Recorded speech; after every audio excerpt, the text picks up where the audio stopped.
everyone.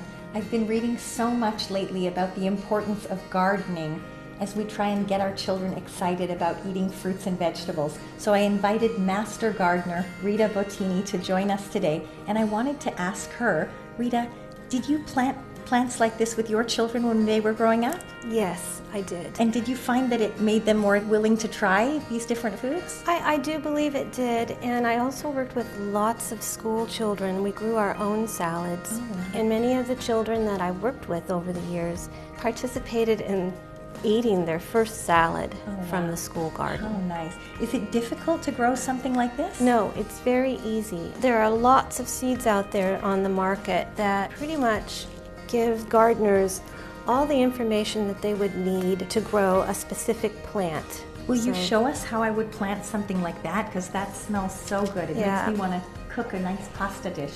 This is an Italian basil that is just wonderful. Oh, it's very fragrant. That's amazing. A simple pot like this? with some potting soil. You can just simply fill the pot with a light potting mix. The potting mix, I'm going to go for the hands. The potting mix is slightly damp. You don't want to use a bone dry mix to start out. And you'll see that I'm going to tap it down a little bit. You want it to be able to breathe. Right. Okay. Just a little bit firm, but not too tight. Okay. And we'll set that aside. And now we'll go to our seed packet. And what I was mentioning about the seed packet is it will tell you the appropriate time of year. Depends on where you live. Okay.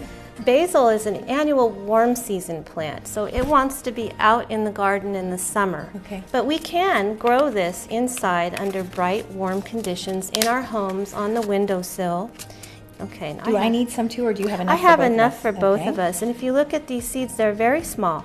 Oh, yeah. As opposed to perhaps the seed of a pea. Oh, right. Okay. So the size of the seed determines planting depth to a degree. Some plants don't even get covered at all. Oh.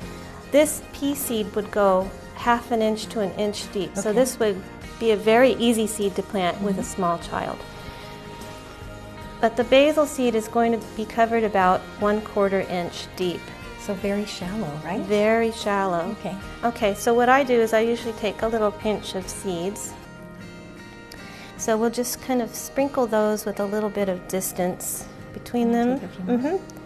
And you know, if you get too many, you can hand the child the scissors after they germinate. Okay. And they can come snip little micro basil and put it on their pasta or whatever it is that they're eating at the dinner table. And now we'll just go back to our potting mix, and we're just going to take a small pinch and just lightly cover those seeds. Just very gently cover those seeds. My instinct is to tap it down now. Am I allowed to do that or not? No. Oh. See, I learned something. So with little bitty seeds, if we put too much pressure on them, it's going to sink the seed lower than our intended planting depth.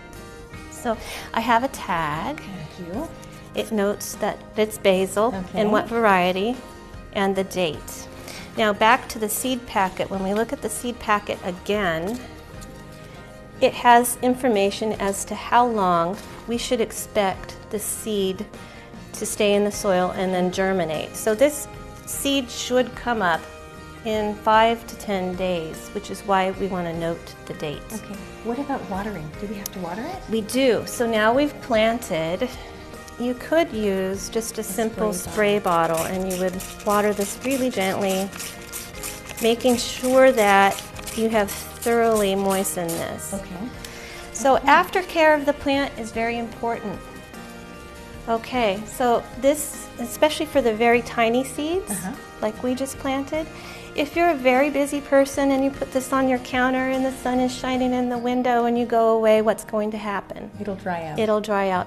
The surface will dry out. That's where the seeds are. They're very close to the surface. So for small seeded plants, I recommend putting a little plastic wrap over the top, make it like a little greenhouse. Once you've got that done, you're going to check and make sure that it doesn't dry out. And in a week or so, you should see the little seed leaves come up. They're not the true leaves. These are not the true leaves of the spinach.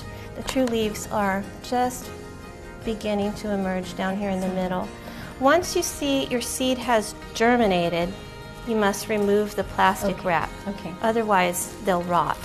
Excellent. Okay. This looks so easy, so much easier than I thought. Well, Maya, I hope it is, and I hope that this will grow for you and your children. Thank you so much for joining us. My pleasure. Thanks, Rita.